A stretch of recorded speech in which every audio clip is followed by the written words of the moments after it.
माहिरीन फल्कियात का कहना है कि सऊदी अरब में आज शाम ईद उल फितर शव्वाल का चांद नजर आना मुमकिन नहीं।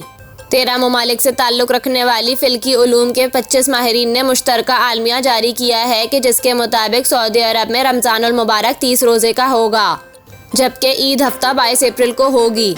माहिरीन का कहना है कि चांद जदीद दूरबीन से भी नहीं देखा जा सकता। दूसरी जानिब माहिरीन का कहना है कि आज होने वाले सूरज ग्रहण के दौरान ही नए चांद की पैदाइश हुई है। चांद की उम्र कम होने के बायस आज चांद नजर आने का इम्कान नहीं है।